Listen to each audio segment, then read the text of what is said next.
We know that 5 people were involved in this crash, one of those people sadly dying just within the last couple of minutes here.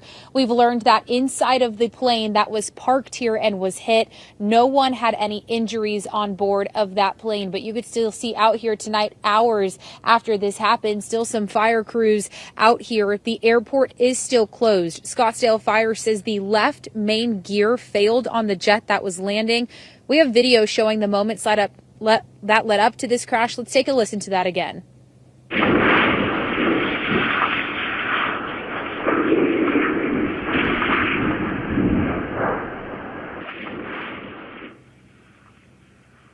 Yeah, just some really scary moments here. You can see in that video a Learjet 35A. It was coming in from Austin, skidding off the runway after landing and crashing into a parked plane. Scottsdale's Fire says 1 person died, and at last update we got from fire officials around 6:30, they said the person was still trapped inside the plane, meaning crews had been working for hours to get that person out. We are told 3 other people were hospitalized. 2 of them are in critical condition.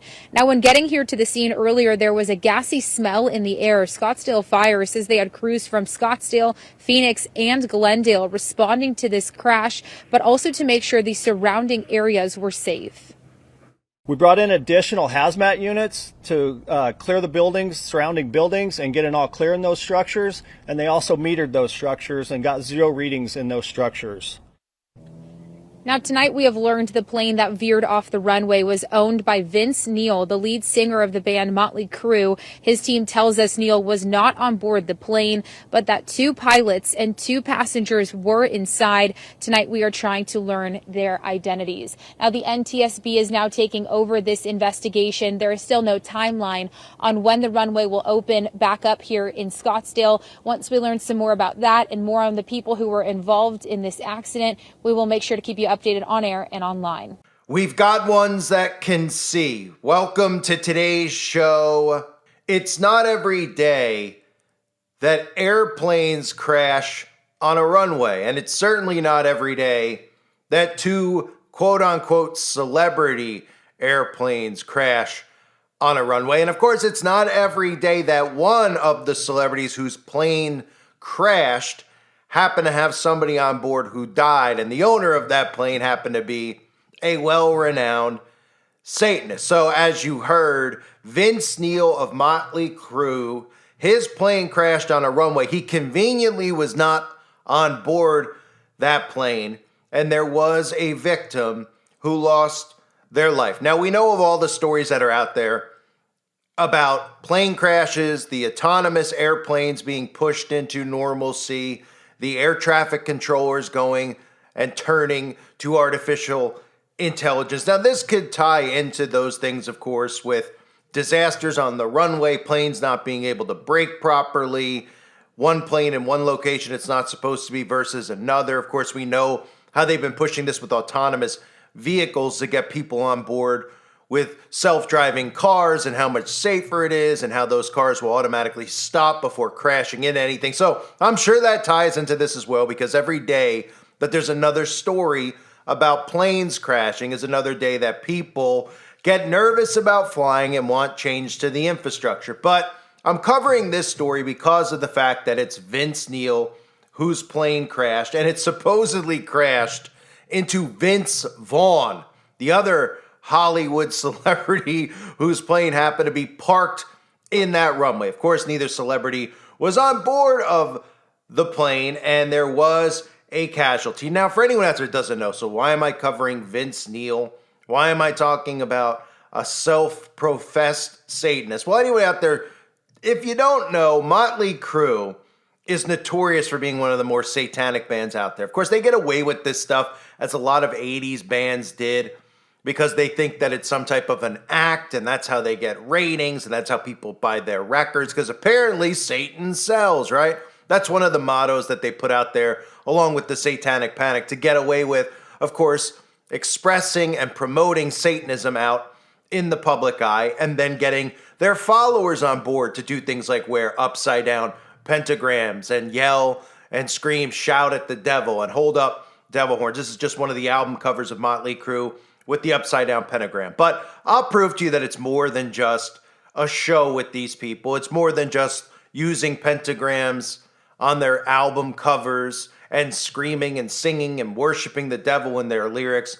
Oh, it goes deeper than that. But let's start with this, because we know about sacrifice. We know these celebrities are always surrounded by very bizarre stories of sacrifice. Well, if you didn't know, Vince Neil had a car crash many years ago. He was involved in a car accident that killed someone while he was drunk and driving under the influence.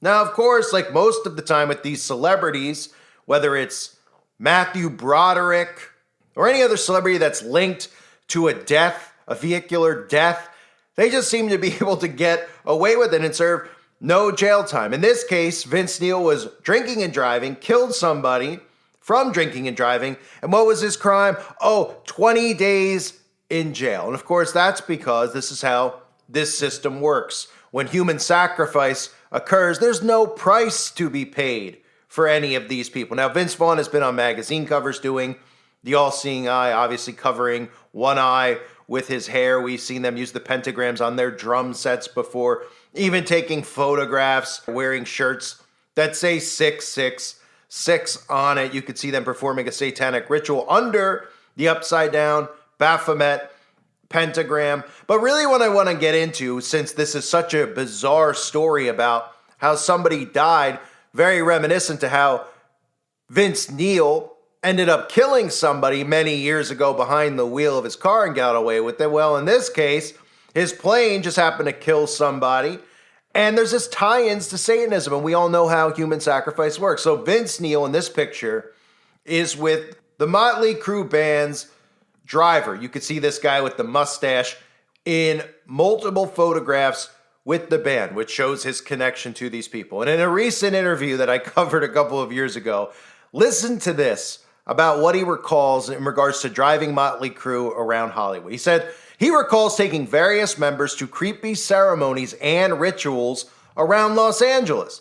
Al says bassist Nikki Sixx was particularly interested in the, quote, dark arts, and he once gave him a famous occultist, Anton LaVey, who founded the Church of Satan, a lift to a strange ceremony at a house behind the famous Whiskey A Go-Go nightclub in Hollywood. Quote, I remember them having an interest in satanic rituals, and I used to take them to these weird parties at an old mansion in Hollywood where there'd be people doing all kinds of creepy stuff. Nikki was very much into the black arts, Aleister Crowley, incantations, witchcraft, and all of that stuff.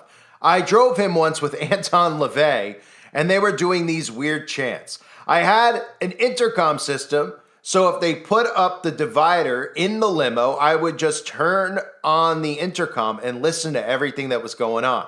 So I heard everything they were talking about. Then I dropped them at this strange house covered in ivy behind the Whiskey Go-Go.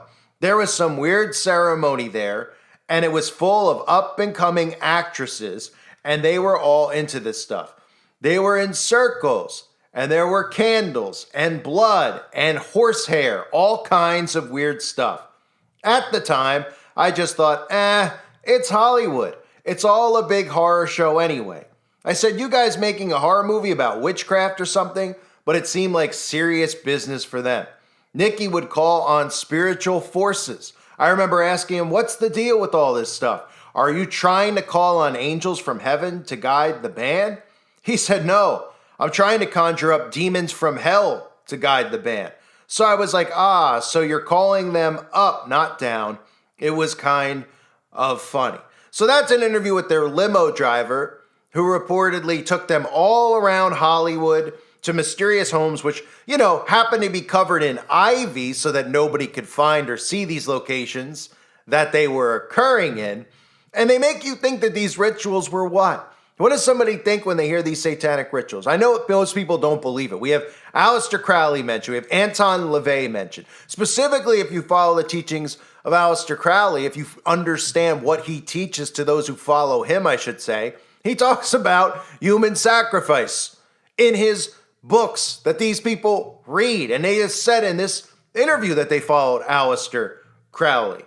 So now you have a direct connection to Satanism with this band. It's not just about upside down pentagrams and them trying to get people to buy their albums by trying to make it seem like it's cool to worship the devil. They literally were involved in satanic rituals. So what do you think those satanic rituals involved? Do you think that they were chanting in circles and they were just there naked and nothing really happened other than them saying that they love Satan? I mean, do people understand how satanic rituals work and how magic actually works? And they talk about invoking demons. Well, they can only invoke these demons through ritual sacrifice. And that's Mötley Crüe's direct connection to all of this. So, yes, you have the narratives that we're going to continue to hear with airplanes. Every day that they could put one of these stories about an airplane out in the public eye, it makes people more hesitant to fly and travel, which is part of a New World Order.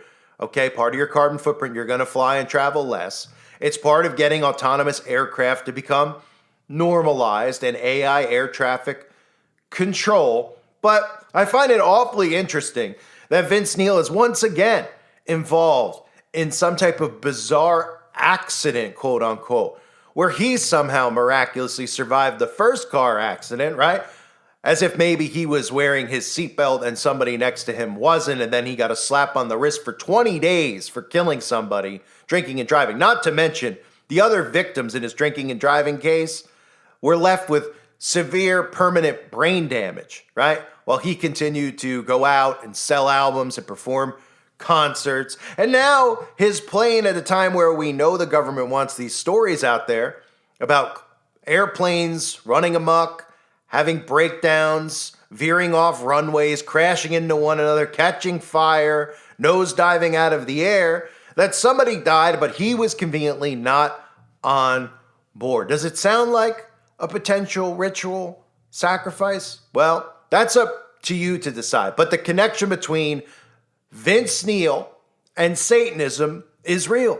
This isn't some random thing that Vince Neil is just dressing up because he likes to dress up, just like all these musicians, right? We're supposed to believe that Kiss, oh, they don't really worship Satan. Marilyn Manson doesn't really worship Satan. AC/DC doesn't really worship Satan. Now, they only admit in their lyrics that they've sold their soul and they worship Satan. People like Bob Dylan, Lady Gaga, Beyonce, they all talk about how they've sold their souls and worship Satan, right? Yet people still think it's some type of joke that gets them publicity, as if it's hasn't been done a million times before already. So very bizarre that this occurred.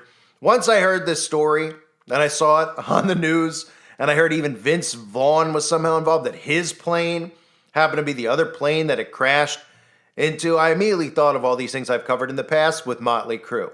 How Mötley Crüe gets glorified, right? Mötley Crüe, 80s hair rock band. Tommy Lee, so cool, right? Yeah, so cool that the lead singer continues to walk the streets after killing somebody in the car crash, after two people in the other car suffered permanent brain damage. And, he's free. He owns private planes, right?